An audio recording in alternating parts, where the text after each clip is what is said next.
of the media, fellow Kenyans, we now know the Kenya Kwanza plan for taking over power and governing in the unlikely event that they take power. The UDA will produce the president and the deputy president.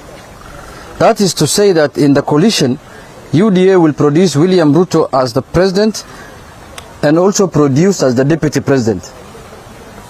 ANC, which is to say Musalia Mudavadi, has been promised to occupy a non-existent place called Prime Minister. For Kenya, that is to say Moses Wetangula, will be Speaker of the National Assembly. PA will produce Speaker of the Senate. From this lineup, two things came out clearly. William Ruto is about positions. I want to repeat this.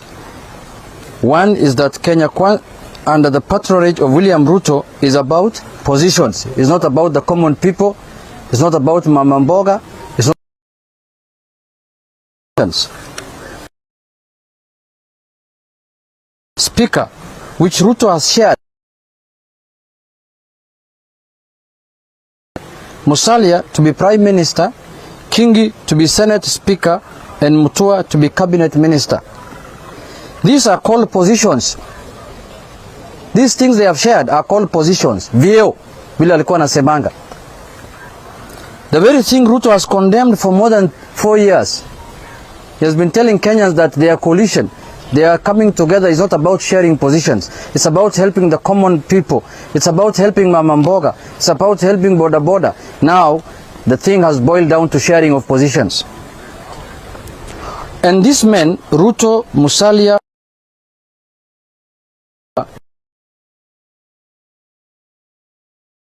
last 4 years, we have come to discover today that the Mama Mboga and the Boda Boda Ruto has been talking about are Moses Wetangula, Musalia Mudavadi, and Mutua and Kingi. That they will be no. You can remember that he said there will be no sharing of positions in his lineup. Ruto's party was to operate without positions, which everyone just walking around, offering services to Kenyans. And the service was to be offered by Mama Mbogas, not Musalia Mudavadi, Kingi, Mutua, and Ruto himself. We have also noted the quotas that Musalia, Wetangula, Kingi, Mutua are supposed to meet in order to land the positions. We have no option and assignments given to them. In a nutshell, we come to two conclusions. One is that Kenya Kwanza is a con of the decade. When the history of political conmanship will go down as the architect of the Musalia been conned by Ruto. I want to repeat this. Musalia, Wetangula, Kingi, and Mutua have been conned by Ruto. These 4 men have been conned. They have been conned. They have been allocated. They have taken places we were told belong to Mama Mbogas. Now Mama Mboga has no space. Boda Boda has no space. Their positions have been taken by Musalia, Wetangula, Kingi. Our friends, Musalia, Wetangula, Kingi, and wash. You won't survive. Our thoughts and prayers are with you. To tell Musalia and Wetangula to deliver 70% of Western to Ruto is to con them. Because you know they cannot deliver that. Imagine if Musalia and Wetangula get 69.9%, they will not get those positions. 69.9%. They have to hit 70%. Is that not a con game? These 2 men have been assigned quotas they won't meet. In any case, there is a very strong feeling among Kenyans that the presidency must this time round go to Western Kenya. We cannot have a presidency that is rotating between one community to another community. If Musalia was serious, he should have gone for the presidency or the deputy presidency, bare minimum. Now he's going for a con game that you must produce 70% of Western votes so that you can get a position. That is modern slavery. That is demeaning a leader of the status of Musalia Mudavadi. It is very demeaning. Even President Kenyatta said the presidency cannot be a game of two communities. To expect Musalia and Wetangula to deliver 70% of Western Kenya to Ruto is to tell them to prepare their own political graves. Ruto has buried them completely. To force Alfred Mutua, of all people, to deliver 35% of the Kamba votes to William Ruto is to ask him to be conned and taken to the cleaners, because he cannot afford more than 10%. Ruto is to ask them to prepare. I mean, where does anyone expect on this earth? Where does anyone expect on this earth Governor Kingi to get and deliver 50% of the cost people if he cannot deliver even Kilifi to Ruto? Honestly. Now, they said, and we repeat, you can fool some people sometime, but you cannot fool all the people all the time, Mr. Ruto. You can only fool some people for some time, but you cannot fool all the people all the time, Bana Ruto. Let us allow Ruto to fool Musalia, Wetangula, Kingi and Mutua among others, but let us tell Ruto he can't fool all of us. In any case, Kenyans agree with President Kenyatta that the presidency cannot and shall not be a preserve of two communities. We agree that with President Uhuru. The presidency cannot be the preserve of two communities. In Azimio, we have been clear from the start that Kenya needs a political and governance structure that accommodates all our communities, regions, and all their diversities. That is why we brought BBI. Now Ruto has opposed BBI vehemently for the last 5 years. Now today is creating the same position that BBI was advocating for Prime Minister and Deputy Prime Minister.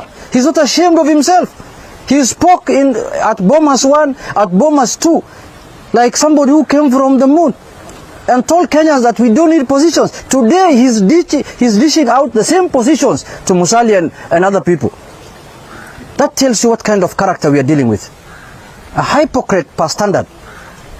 He is the man who said we don't need BBI, we don't need to create positions, we don't need. Now he's reinventing BBI through the back door. Why didn't he join the train of BBI if he thought that he needs this position so much like the way he's doing? That remains our stand. No code games is in. That is what Azimio is. In Azimio, we have a leader who has suffered for what is right and not what is convenient, because Ruto is doing what is convenient for him. It was not convenient for him, he opposed. Now he needs it. It's convenient for him. He is reinventing BBI through the back door. Let us leave conmanship to Kenya Kwanza. Let us pity Ruto, conned victims, but let us stand with what is right. As Azimio, we are determined to end this politics of conmanship and of taking adult politicians to the cleaners. End of my statement. Na ningependa kusema tunaonea huruma wale watu ambaye wamekuwa conned jana. Tunaonea hao huruma kwa sababu hawa ni viongozi ambaye tunawaheshimu. Ni viongozi ambaye walidanganywa ati sisi hatutaki BBI, si hatutaki vyeo, tunataka kusaidia mama mboga, tunataka kusaidia mama sijui boda boda. Unapewa cheo ambaye haiko kwa katiba. Musalia Mudavadi unapewa cheo ambaye haiko ati 14 days after Ruto is elected. Who told him Ruto will be elected? At he is going to do an executive order to appoint Musalia Mudavadi. Really? And when we wanted to make that, we don't do services to the people. We are not interested in positions. So we want to, nataka kusema kwa kumalizia ya kwamba hii siasa ya conmanship, sijui inaitwa nini kwa Kiswahili? Joho nisaidie bana. Utapeli. Siasa ya utapeli lazima ikome. Kama wananchi wanataka BBI, wanataka vyeo, sema ukweli. Usitengeneze vyeo kwa dirisha, kwa mlango ya nyuma. Kwa hayo machache, asanteni sana, Mungu awabariki. Wacha gavana pia asungumuse.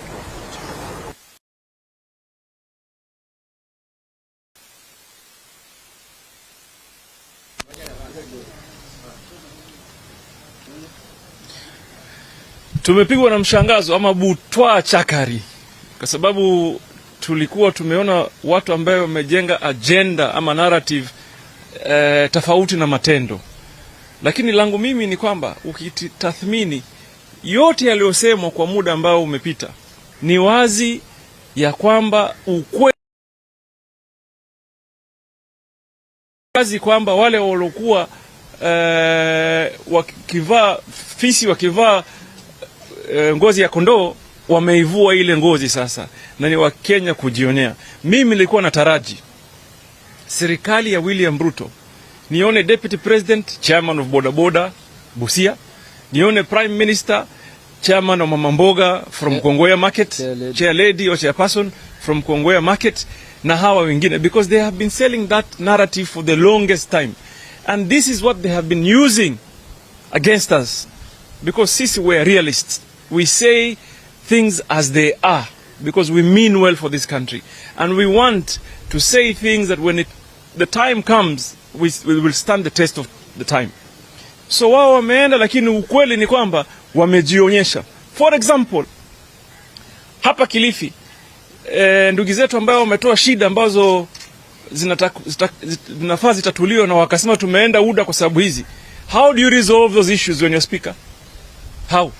Wewe speaker utaleta shamba namna gani hapa? Au speaker utarudisha bandari namna gani?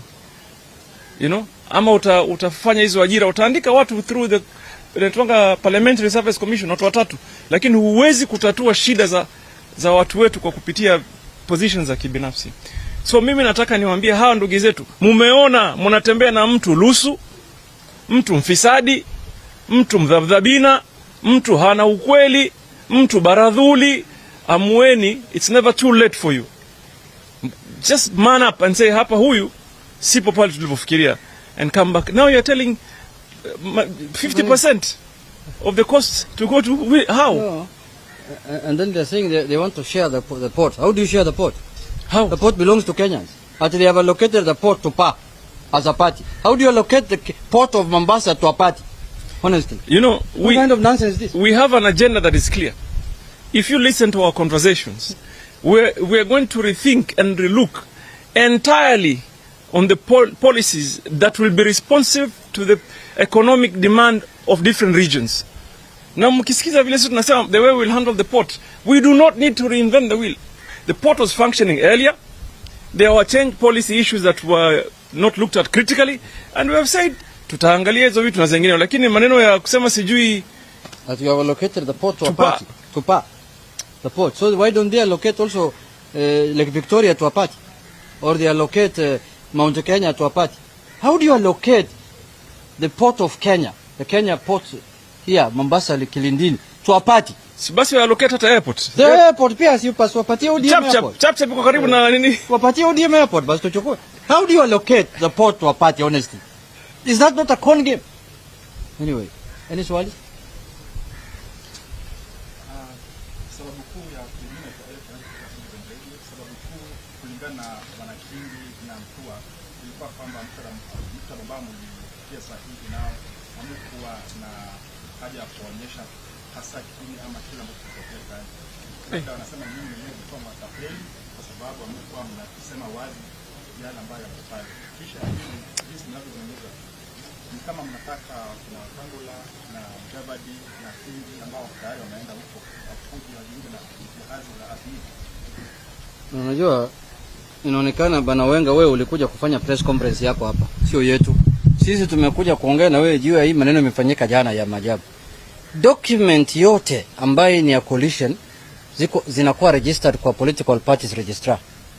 It is a public document. You can go and access it under Article 34, Article which one of access to information. So these documents are public. We deposited ours on 9th of April. It is there. Anybody can go and peruse it. Like the way theirs now has been. This scandal has happened yesterday because this document of Kenya Kwanza is the biggest scandal that has happened in Kenya. The biggest con game. So ours is not being fought over because it's not a scandal. This is a scandal. Wewe, you call yourself a leader How then do you come out uambie